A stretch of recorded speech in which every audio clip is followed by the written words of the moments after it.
In the interest of time, I'll go ahead and get started, and I know our colleagues and friends will be joining us shortly. So, hello everyone, good afternoon. I'm Liz Neeley. I'm the Executive Director of the Story Collider. And what the Story Collider does, we'll do 70 live shows this year, all over the US, the UK, Canada, and even New Zealand. And in each one of those shows, 5 people, one by one, will take the stage for 10 minutes to tell true personal stories about science. And what we're doing in that time is peeling back the layers of armor and posturing and sometimes even expertise that we perform to tell stories about what it's like to be a person who is living a life in science. And when that happens, sometimes the stories are sad, sometimes they're hilarious, but something overtakes the crowd. There's this palpable focus and attention. Reviewers write about it and say it's pin drop silence. And I crave that. But what I crave even more is understanding what is happening in those moments, which is all to say, as an executive director of an organization with story in our very title, I'm hardly an unbiased observer in all of this. I live my days sort of passionately chasing questions about what do stories do, not only for audiences, but also for their tellers. And it's not always been this way for me, not at all. In fact, I've been in science communication for over a decade now. And I used to find storytelling was something that would just set my teeth on edge. Even the word narrative would just make my skin kind of crawl. Because I thought it felt manipulative. I thought it felt melodramatic, maybe childish, somehow unbecoming of what serious scientists would do. My mind was going to sort of hand-waving and just so stories, childhood fantasies. And so I took refuge in the hard science of science communication. And in 2013, I settled into my chair at a Sackler Colloquia, and Dr. Michael Dahlstrom took the stage and started talking about storytelling. And I was gutted. I was really mad at you. And then the longer I sat there, sort of fuming, the more I started listening. And as he presented this carefully argued and thankfully narrow case about the power of narrative and stories, I started to question my own certainty that this was not worth my time. He built a case suggesting that stories are more engaging. People want to listen to them in the first place. They are more comprehensible, so people understand what's happening in them. And then particularly for me, that they are more effective for skeptical audiences. They're effective at persuasion. All of these were science communication goals I held dear to my heart. And now, because this is my real life and not a movie, it's not that a lightning bolt hit me that day. It was more like a door opening.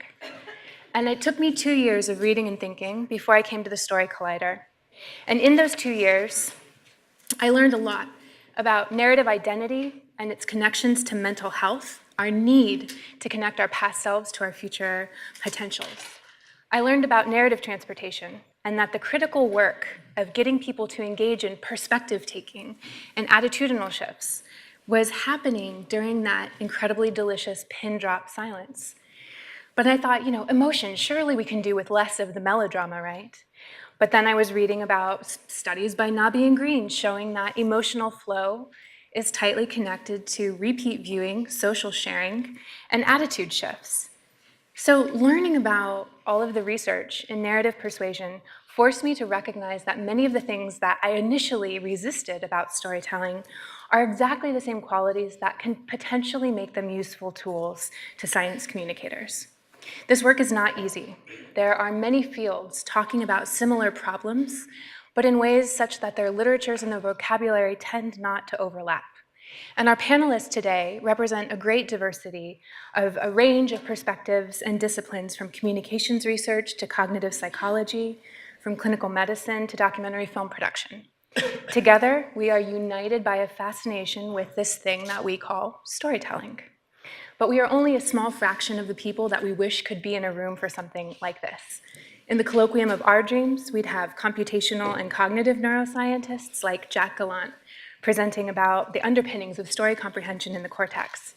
Or we'd have behavioral scientists like Amy McQueen offering structural equation analysis to understand the cognitive and affective reactions to healthcare messaging. We'd have representatives of the indigenous people whose oral histories have accurately transmitted complex knowledge for thousands of years.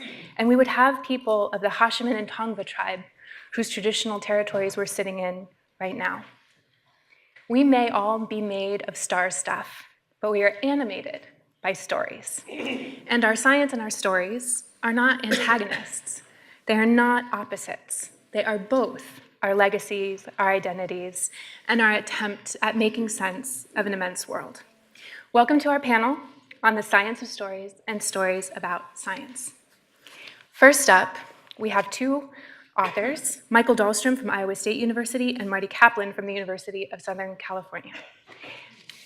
Michael is an associate professor at the Greenleaf School of Journalism at Iowa State University. He has published widely on the use of narrative in science communication, and his presentation today will draw upon a review that he has prepared for us and is available to you in your app entitled Narrative Truth About Science Misinformation.